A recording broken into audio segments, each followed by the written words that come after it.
Hello all welcome to hit TV. నా పేరు కౌసల్య. ఇప్పుడు ఏ మీడియా ఛానల్ చూసినా ఎక్కడ చూసినా వినిపిస్తున్న ఒకే ఒక్క పేరు అల్లు అర్జున్.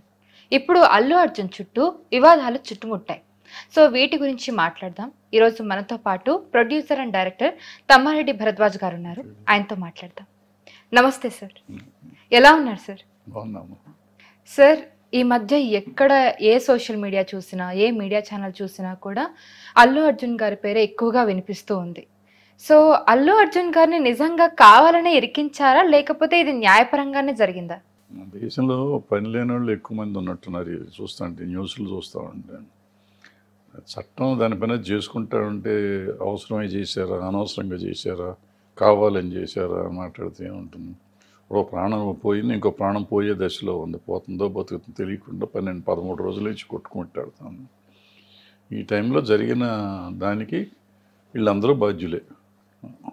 థియేటర్ కానీ, పోలీసు కానీ, ఈయన కానీ, ఇంకొంతమంది ఎవరైతే మెసేజ్లు పెట్టారో వాళ్ళు కానీ జనాన్ని అక్కడ పోగేయటం అసలే గొడవగా ఉంటుంది. ఫస్ట్ డే రిలీజ్కి, ప్రీమియర్ రిలీజ్ కదా అది ఉంటుందని తెలిసినాక పబ్లిక్ని అందరినీ గ్యాదర్ చేద్దామని ట్రై చేయటం, ఆ రోడ్డు మీద ఉన్న ట్రాఫిక్ కావటం, ఇదంతా బయటికి రావటంతో ఆటోమేటిక్గా జరుగుతుంది కదా. So somebody should take that responsibility. ఇప్పుడు ఎక్కడో రైలు యాక్సిడెంట్ అయ్యింది. లాల్ బహదూర్ శాస్త్రి గారు రైల్వే మినిస్టర్, ఆయనంతటా ఆయన రిజైన్ చేశారు ఎవరు అడగకుండానే. అంటే దట్ ఈస్ మోరల్ రెస్పాన్సిబిలిటీ. ఇక్కడ కూడా మోరల్ రెస్పాన్సిబిలిటీ డెఫినెట్గా వీళ్ళందరిది. సో వీళ్ళు ఫైట్ చేస్తామంటే ఎట్లా దీనికి అంటే ఇప్పుడు రేపు ఎవరైనా ఎట్లయినా చచ్చిపోవచ్చా? చచ్చిపోతే పగబట్టారు అంటారా? ప్రాణాలు ఇస్తారు వీళ్ళు ఎవరన్నా ఈ మాట్లాడే వాళ్ళంతా? అంటే అల్లు అర్జున్ గారు ఈ ప్రెస్ మీట్లో మాట్లాడినప్పుడు రేవంత్ రెడ్డి గారి పేరు మర్చిపోయారు, అందుకే ఆయన కక్షపూరితంగానే ఇదంతా చేశారు అని చాలా మంది ప్రచారం కూడా చేస్తూ ఉన్నారు. సో దాన్ని పదే పదే సోషల్ మీడియాలో, మీడియా ఛానల్లో చెప్పడం వల్ల అదే నిజమని అనుకుంటున్నారు చాలా మంది. అనుకుంటారు. ఇప్పుడు ముఖ్యమంత్రి అనే ఆయనకి వేరే పని ఉండదా? ఎవరి పేరు చెప్పారు, ఎవరి పేరు చెప్పలేదు, చూసుకుంటూ కూర్చుంటారా? వాళ్ళకి వేరే పని ఉండదు. సంవత్సరంలో చేసేయాల్సిన పనులు ఎన్నో ఉన్నాయి. వాళ్ళు వచ్చి ఇంకా 1 year కూడా అవ్వలేదు గవర్నమెంట్.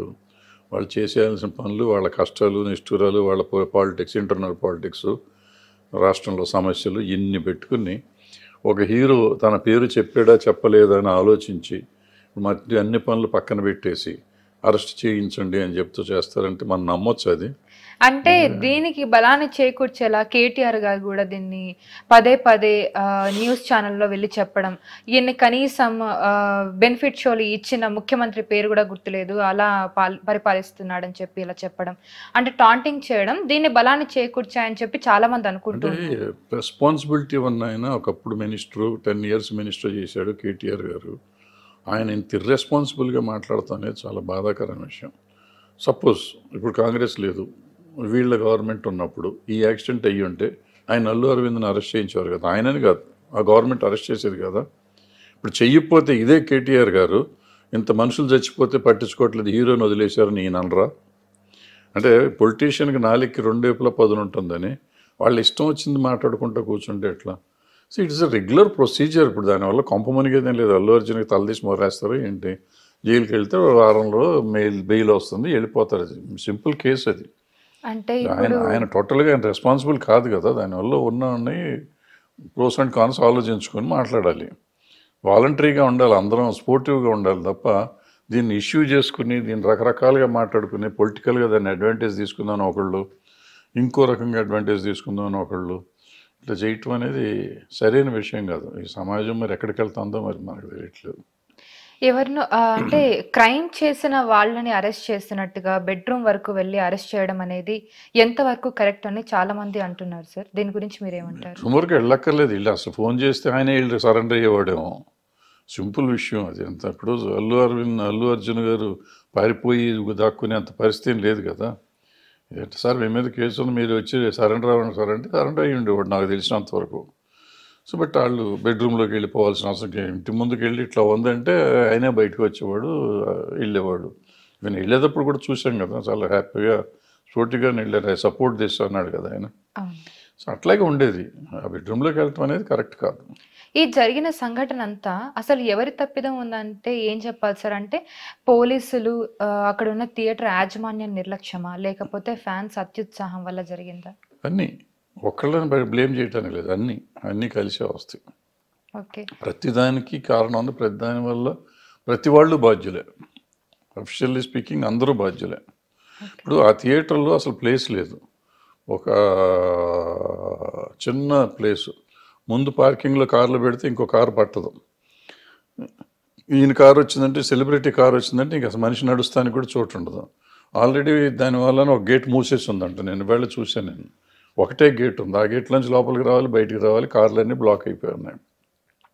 ఈ పరిస్థితుల్లో థియేటర్ యాజమాన్యం డ్యూటీ కదా ఈయన ఆపేయటం, మీరు రావద్దండి ఇట్లా చాలా గొడవగా ఉందని చెప్పాల్సిన బాధ్యత వాళ్ళకు ఉంది. పిఆర్ టీం కూడా ఒకవేళ తీసుకెళ్ళినా కానీ రహస్యంగా తీసుకెళ్ళాలి. వీళ్ళ మెసేజ్లు పెట్టి అందరూ రండి అని చెప్పి ఫ్యాన్స్ని పెట్టి వాళ్ళు వస్తున్నారంటే ఇంక వచ్చి వీళ్ళు కాకుండా వచ్చి దారిని పోయే జనాన్ని కూడా పోగేస్తారు కదా. అవునవును. అందులో ఎంత చాలా ట్రాఫిక్ ఉన్న చౌరస్తది. ఎగ్జాక్ట్లీ. సో అక్కడ మరి న్యాచురల్గా జరుగుతుందని అందరికీ ఊహించిందే కదా. చిన్న ఊహించరా ఇన్ని ఏళ్ళ నుంచి ఈ విషయంలో ఎవరిని వాళ్ళు సమర్థించుకుంటున్నారు సార్, మేము మా తరపు నుండి కరెక్ట్ గానే ఉన్నామని. థియేటర్ యాజమాన్యం ఏమో మేము ఆల్రెడీ పర్మిషన్స్ తీసుకున్నామని వాళ్ళు అంటున్నారు. పర్మిషన్ అప్లై చేశారు, పర్మిషన్ అప్లికేషన్ పెట్టారు, పర్మిషన్ తీసుకోలేదు. అప్లికేషన్ పెట్టినంత లోపల వచ్చినట్టు కాదు కదా. పర్మిషన్ నేను అప్లై చేస్తాను, రాలేదు, రాకపోతే నేను చేసానంటే ఊరుకుంటారా? అంటే ఇలాంటి సంఘటన ఇంతకు ముందు ఎప్పుడైనా జరిగిందా సార్? అసలు ఇదే జరగడమా ఫస్ట్ టైం? అంటే చాలాసార్లు జరుగుతాయి, ఇటువంటి ఫంక్షన్స్ జరిగినప్పుడు జరుగుతూ ఉంటుంది. చావు అనేది ఎంతవరకు జరగలేదు. అంటే ఇంతకుముందు థియేటర్లో టికెట్ల కోసం చచ్చిపోయిన వాళ్ళు ఉన్నారు, థియేటర్స్లో చాలాసార్లు ఉన్నారు. అవి జరుగుతాయి కానీ బట్ ఈ తొక్కేసలు అట్లా చచ్చిపోవడం ఇదే ఫస్ట్ టైం నాకు గుర్తున్నంత వరకు. ఓకే. ఈ ఇన్సిడెంట్లో ఇంకా ముందు ఏం జరగబోతుంది సార్? ఇలాంటివి జరగకుండా జరుగుతుందా? ఒకవేళ ఇలాంటివి జరగకుండా ఉండాలంటే ఏం చేయాలి? జాగ్రత్తలు తీసుకోవాలి కదా. ఇప్పుడు ఇంతకు ముందు కూడా వెళ్ళారు, అన్ని సినిమాలకి అందరు హీరోలు వెళ్తారు, రహస్యంగా వెళ్తారు, గబగబా వెళ్తారు. వీళ్ళు అవసరమైతే స్క్రీన్ ముందుకు వెళ్ళి చేతులు ఊపుతారు, కొంచెంసేపు మాట్లాడతారు, మళ్ళీ తలుపులన్నీ వేసినాక వాళ్ళని బయటికి తీసుకొస్తారు. ఈ జనాన్ని బయటికి రానివ్వరు. సో ఆ జాగ్రత్త తీసుకోవాలి కదా. ఇప్పుడు ఇక్కడేం చేశారు, సినిమా స్టార్టింగ్కి ముందే ఆయన వచ్చారు, ఈయన ప్రొఫెషన్ లాగా వచ్చారు, 10 కార్లు 4 కార్లు వచ్చినాయి, ఈయన చేతులు లేపుతున్నారు, జనం వచ్చేసారు, మీద పడిపోయారు. ఈ జనం తొక్కిసలాటం. చెప్పకపోతే ఫ్యామిలీలు కూర్చునేవారు కదా, ఈయన వస్తాడంటే చూస్తానికి బయట నుంచున్నారు. ఇదే కానీ అనౌన్స్మెంట్ లేకపోతే ఎవరి థియేటర్లో వాళ్ళు ఎవరి సీట్లో వాళ్ళు కూర్చునేవారు, కూర్చుంటే జరిగేది కాదు. సో అది ఎవరు జాగ్రత్త పడాల్సింది ఎవరు? వాళ్ళే కదా. ఇప్పుడేమో ప్రభుత్వ తరపు న్యాయవాదులు కానివ్వండి, పోలీసులు కానివ్వండి, బెయిల్ని ఛాలెంజ్ చేస్తామని చెప్పి అంటున్నారు సుప్రీంకోర్టులో. వాళ్ళ డ్యూటీ అమ్మ, ఇవన్నీ రొటీన్ ప్రొసీజర్, దాని గురించి ఏమన్నా చేయకపోతే మనమే అంటాం కదా, మీరు డబ్బులు తీసుకొని చేయలేదు అంటాం. మనకి రెండేపులా ఉంది. ఇప్పుడు ఛాలెంజ్ ఎందుకు చేయలేదని అడుగుతాం కదా. బెయిల్ వచ్చింది కరెక్టే, ఇప్పుడు కింద కోర్టులో రాలా, పెద్ద కోర్టులో వచ్చింది, ఇంకా పెద్ద కోర్టు ఉంది కదా, నువ్వు ఎందుకు వెళ్ళలేదు? మళ్ళీ రేవంత్ రెడ్డికి డబ్బులు ఇచ్చారా అని అంటాం మనమే. రేవంత్ రెడ్డి డబ్బులు తీసుకుని వదిలేశాడు అంటాం. ఈ మాట అనిపించుకోకుండా వాళ్ళు చేసుకుంటారు. రెగ్యులర్గా ప్రొసీజర్ ప్రకారం ఇప్పుడు అది మీకో నాకో జరిగింది అనుకున్నాం, కొంచెంసేపు అల్లు అర్జున్ గారు కాదనుకున్నాం, మన వల్ల ఇటువంటి జరిగింది అనుకున్నాం. మనకి జరిగితే ఎవరిని ప్రశ్నిస్తారు? ఎవరిని వచ్చి అరెస్ట్ చేస్తే కూడా ఎవరు మాట్లాడరు, మనకి బెయిలు రాదు, అరెస్ట్ చేస్తే మాట్లాడరు. ఒకవేళ పొరపాటున మనకేదో ఉండి మన అదృష్టం బాగుండి మనకి బెయిల్ వస్తే డెఫినెట్గా సుప్రీంకోర్టుకి వెళ్తారు, అప్పుడు ఎవరు మాట్లాడరు. మరి అదే పని వాళ్ళు చేస్తుంటే ఇప్పుడు వాళ్ళు అమ్మో చేయొచ్చా చేయకూడదా, ఎందుకు చేయాలి, పగబట్టారా, వాళ్ళు కక్ష కట్టారా, ఇవన్నీ మాట్లాడతాం ఎంతవరకు కరెక్ట్? అల్లు అర్జున్ గారికి బెయిల్ వచ్చిన తర్వాత ఇండస్ట్రీ మొత్తం కదిలెళ్ళింది ఆయన పరామర్శించడానికి, ఆయనతో మాట్లాడడానికి. ఒకవైపు ఏమో కొంతమంది దీన్ని సమర్థిస్తున్నారు, ఇలా చేయడం కరెక్ట్ అని. ఇంకొంతమంది వాదన ఏమో అక్కడ ఆల్రెడీ ఒక ప్రాణాలతో ఒక బాబు కొట్టుమిట్టాడుతూ ఉన్నాడు, కానీ ఆయన ఏమన్నా సైనికుడా, ఆయన దగ్గరికి వెళ్ళి ఇలా పరామర్శిస్తారని అంటున్నారు. ఇప్పుడు మనకి ఫ్రెండ్ ఉంటారు, ఫ్రెండ్స్ ఎవరో ఉంటాం, వాళ్ళకి ఏదో కష్టం వచ్చింది, వాళ్ళ పాయింట్ ఆఫ్ వ్యూలో వాళ్ళ కష్టమే అరెస్ట్ అవటం అనేది. మన పాయింట్ ఆఫ్ వ్యూలో చట్ట ప్రకారం జరిగింది అంటున్నాం. వాళ్ళ ఫ్యామిలీ పరిస్థితికి కానీ ఆయన సెలబ్రిటీగా ఆయనకున్న పరిధిలో ఆయన తీసుకెళ్ళి జైల్లో పెడితే ఒక రకంగా ఒక సింపతి ఉంటుంది, లేకపోతే ఒక ఇది ఉంటుంది. సో ఫ్రెండ్స్ కాబట్టి ఇండస్ట్రీలో ఉన్నారు కాబట్టి చాలామంది వెళ్ళి పలకరించి ఉండొచ్చు, బ్యాడ్ ఎక్స్పీరియన్స్ కదా అని పలకరించి ఉండొచ్చు.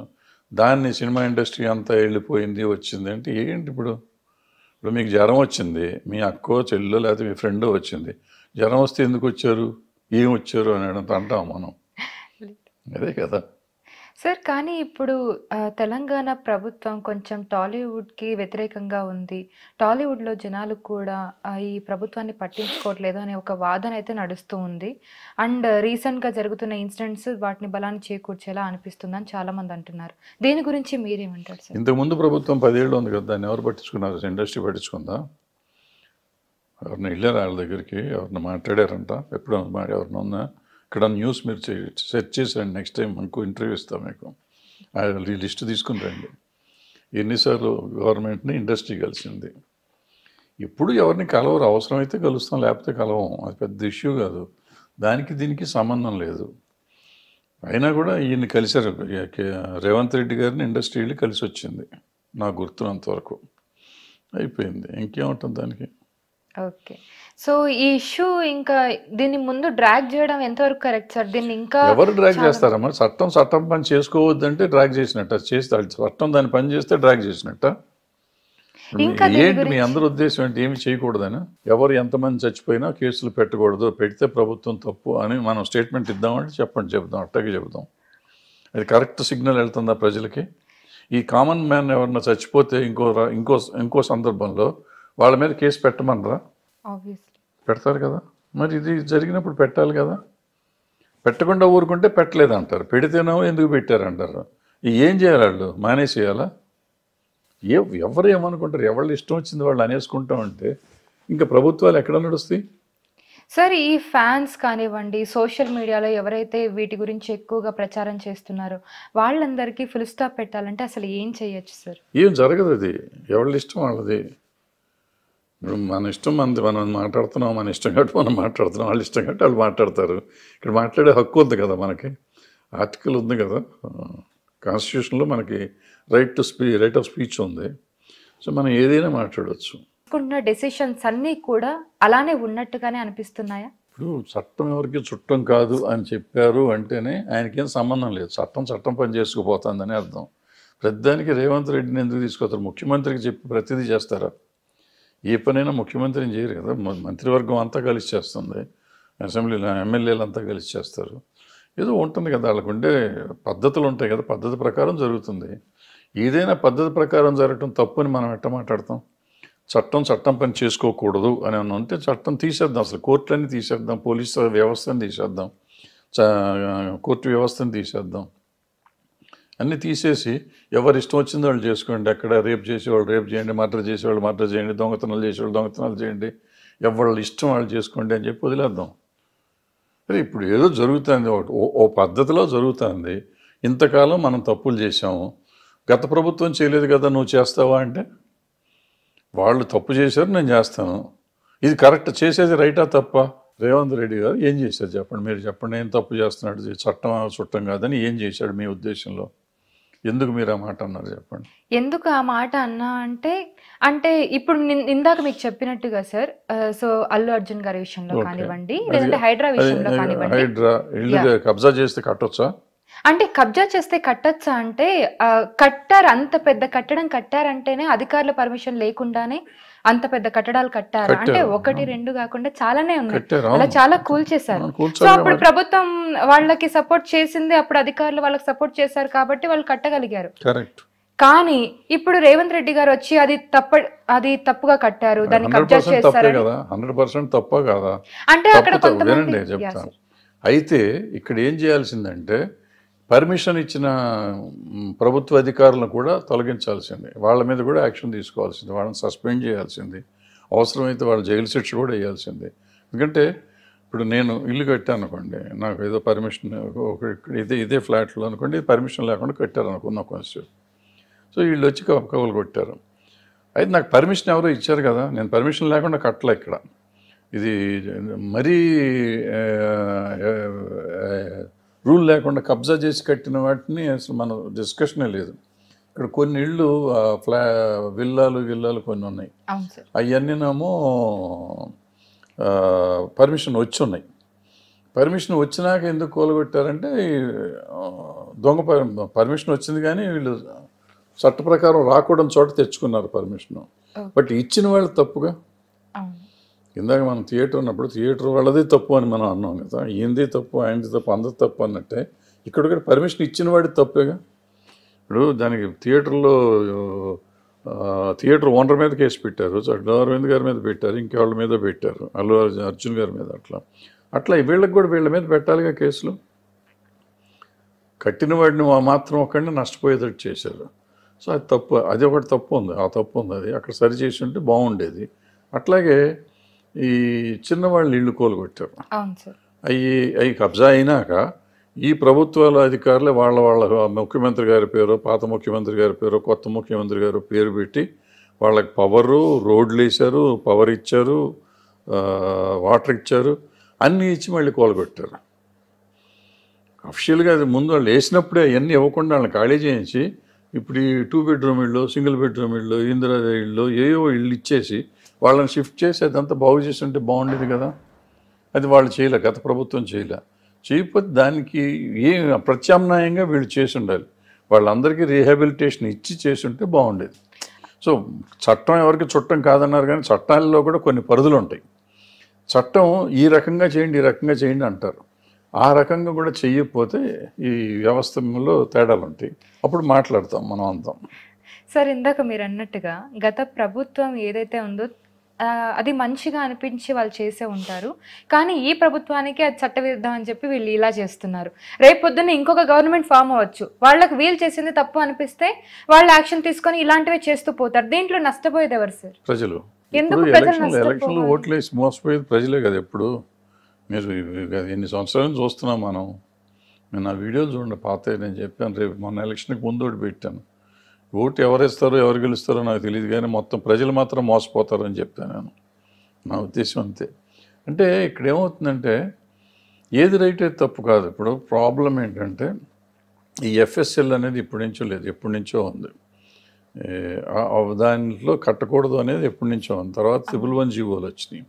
ఈ అన్నిటినీ ఎందుకు పెట్టారు? ఇప్పుడు మూసీ రివర్ ఇక్కడి నుంచి వెళ్తుంది, అట్లా వెళ్తుంది, ఇదంతా వెళ్తుంది. సో నదులు ఎక్కడెక్కడి నుంచో వస్తాయి. ఈ నదులు వచ్చితేనే మనకు నీళ్ళు ఒక చోట ఎక్కడికక్కడ నీళ్లు ఉంటాయి. సో ఇక్కడ లింకు చెరువులు ఉన్నాయి మనకి హైదరాబాద్ తెలంగాణ మొత్తంలో. ఈ లింకులన్నీ కట్ చేసుకుంటూ పోతున్నారు. సో నీళ్లు పోతే ప్రాబ్లం వస్తుంది కదా. సో అది పాత గవర్నమెంటు మంచి కోసం చేశారంటే మంచి కాదు చేసింది. ఈవెన్ ఇక్కడ కూడా గత ప్రభుత్వాలు అంటే కాంగ్రెస్ ప్రభుత్వాల నుంచి కూడా ఎన్నో స్లమ్స్ వచ్చినాయి, ఎన్నో వచ్చి కబ్జా చేశారు, ఎన్నో నాలాలు కబ్జా చేశారు. అవన్నీ మరి చేయటం తప్పు కదా. అప్పుడే వాళ్ళ పేర్లు పెట్టేసుకున్నారు. ఒక పెద్ద నాయకుడి పేరు, ఒక మంత్రి పేరు, ముఖ్యమంత్రి పేరు పెట్టేసుకుని పలానా నగర్ అని చెప్పి అయ్యారు. ఇప్పుడు అవన్నీ కోలుకొడితే మరి అవి ఇచ్చిన కాంగ్రెస్ ప్రభుత్వం అవి కూడా కోలుకొడుతున్నారు కదా. ఇవన్నీ కరెక్ట్ కాదు. సో వీటన్నిటికీ ప్రత్యామ్నాయంగా ఏం చేయాలి? వాటి కోసం గతంలో మీకు గుర్తుందో లేదో ఈ పేదవాళ్ళందరికీ ఇళ్ళు వెకేట్ చేసి వేరే ఇళ్ళు కట్టించారు. గవర్నమెంట్ కట్టించి ఇళ్ళు ఇచ్చి షిఫ్ట్ చేశారు. అయితే కొన్నిసార్లు ఏం చేశారంటే వీళ్ళు ఇక్కడి నుంచి మారిపోయి ఆ ఇల్లు తీసుకుని అది అమ్మేసి మళ్ళీ వచ్చి గుడిసెలేసారు. గుడిసెలేసిన దగ్గర నుంచి ఖాళీ చేయించి వాళ్ళకి ఇళ్ళు కట్టించారు. ఆ ఫ్లాట్లు అమ్మేసి మళ్ళీ వచ్చి ఇంకో చోట గుడిసేసుకున్నారు. ఇటువంటి మనం కూడా కొంత రెస్పాన్సిబిలిటీ లేకుండా మనం చేస్తున్నాం, కొంత రెస్పాన్సిబిలిటీ లేకుండా ప్రభుత్వాలు చేస్తున్నాయి. రాజకీయ నాయకులు వాళ్ళ స్వార్థం కోసం ఇటువంటివి చేస్తున్నారు. సో వీటన్నిటినీ సరిచేయాలి అంటే ఇప్పుడు మీరు అడిగినట్టు ఈ ప్రభుత్వం పోయి ఆ ప్రభుత్వం వస్తుంది, ఆ ప్రభుత్వం పోయి ఇంకో ప్రభుత్వం వస్తుంది. ఇక్కడ కావాల్సింది మనం ప్రజల కంటే కూడా ముందు రాజకీయ నాయకులు అని చెప్పబడేవాళ్ళు, చెప్పుకునేవాళ్ళు, వాళ్ళందరూ ఒక తాటి మీద ఉండాలి. కొన్ని విషయాలకి పర్టికులర్గా చట్టాన్ని అందరూ గౌరవించాలి. ఆ చట్టాన్ని వాళ్ళ అవసరానికి వాళ్ళు మార్చేసుకుని వాళ్ళ ఓట్ల కోసం మార్చి మళ్ళీ ఇంకోళ్ళు వచ్చినప్పుడు చేశారు కదా, చేశారు అనే మాట మాట్లాడకుండా అన్నీ కరెక్ట్గా చేస్తే బాగుంటుంది. సార్, నెక్స్ట్ కేటీఆర్ గారిని అరెస్ట్ చేస్తారు అని అంటున్నారు. కేటీఆర్ గారిని ఇన్వెస్టిగేట్ చేయడానికి గవర్నర్ గారు పర్మిషన్ కూడా ఇచ్చారని చెప్పి అంటున్నారు. నెక్స్ట్ కేటీఆర్ గారు నిజంగానే అరెస్ట్ అయ్యే అవకాశం ఉందా? చట్టం తన పని తను చేసుకుపోవచ్చు, చేయవచ్చు, మనకేం తెలుసు. ఆయన నిజంగా అంత తప్పు చేశారో లేదో నాకు తెలీదు. చేసి ఉంటే అరెస్ట్ అవుతారు, ఏముంది దాంట్లో తప్పే ఉంటుంది. రేవంత్ రెడ్డి గారు చేస్తారు, జగన్మోహన్ రెడ్డిని అరెస్ట్ చేశారు, చంద్రబాబు నాయుడు గారిని అరెస్ట్ చేశారు, లాలూ ప్రసాద్ యాదవ్ని అరెస్ట్ చేశారు, జార్ఖండ్ చీఫ్ మినిస్టర్ సోరెన్ని. ఇట్లా ఎందరినో చేస్తున్నారు, వస్తారు మళ్ళీ బయటికి. అప్పట్లో జయలలిత గారిని చేశారు, కరుణానిధి గారిని చేశారు, ఈవెన్ ఎన్టీ రామారావు గారిని కూడా చేశారు. సో చేయొచ్చు, చేయకపోతే ఇట్స్ చట్టం, ఇంకా మీరు ఇందాక అన్నట్టు చట్టం తన పని తాను చేసుకొని పోతుంది అంటారు. సో రేవంత్ రెడ్డి గారు చేస్తున్న కొన్ని పనుల వల్ల కొందరికి దూరం ఎన్టీ రామారావు గారిని చేస్తారంటే ఎవరిని వచ్చి కామెంట్ చేస్తారు. ఎన్టీ రామారావు గారిని ఆ రోజు ఆయన పదవీచ్యుతుడిని చేసినప్పుడు చేస్తే ఆయన తీసుకెళ్ళి ఇంకో చోట వదిలిపెట్టారు. అంటే అది అఫిషియల్గా అరెస్ట్ చేసినట్టే, అది అరెస్ట్ కాదు, అది తీసుకెళ్ళారు అని అనకూడదు. అరెస్ట్ చేయకుండా తీసుకెళ్ళకూడదు కదా. ఓకే. సో ఇప్పుడు రేవంత్ రెడ్డి గారు చేస్తున్న కొన్ని పనుల వల్ల చాలా మందికి వ్యతిరేకంగా తయారవుతున్నారు అండ్ కొంతమందికి దూరం అవుతున్నారని కూడా ప్రచారం జరుగుతుంది. దీనికి తోడుగా ఇప్పుడు రేవంత్ రెడ్డి గారేమో ఆయన నేను ప్రజాపాలన చేస్తున్నాను, ప్రజలకి దగ్గర అవ్వడానికి ఇదంతా చేస్తున్నాను అంటున్నారు. నిజంగా ఆయన ప్రజలకి దగ్గర అవుతున్నారా? మీరేమంటారు సార్ దీని గురించి? ఇది రకరకాలుగా ఉంటుంది. ఇప్పుడు రాజకీయంగా ఇవాళ ఉన్న పరిస్థితులు మారిపోయినాయి. ఇంతకుముందు అంటే నిజంగా ప్రజల కోసమే చేస్తున్నాడు, ఈయన దేవుడు అని ఉండేవారు. నాకు తెలిసి ఒక 30 ఏళ్ల కింద జరుగుంటే ఇదే పని ఈయన చేసిన పనులన్నీ అప్పుడు చేసి ఉంటే అనేవారు. ఇవాళ మీరు అన్నట్టు చాలా తేడా వచ్చేసింది. ఇప్పుడు నష్టపోయిన వాళ్ళంతా తిడతారు, బాగుపడిన వాళ్ళంతా బ్రహ్మాండం అంటారు. మిడిల్ క్లాస్ మెచ్చుకుంటాను. డెఫినెట్గా మిడిల్ క్లాస్ డెఫినెట్గా దగ్గర అవుతుంది ఆయనకి. ఎందుకంటే అల్టిమేట్గా ఈ దేశంలో ఇవాళ ఉన్న పరిస్థితుల్లో మిడిల్ క్లాసే సఫరింగ్ క్లాస్. ఎందుకంటే ఏ రకమైన అవకాశాలు లేవు, అన్ని ఇబ్బందులు. మనం ఇప్పుడు కూలగొట్టిన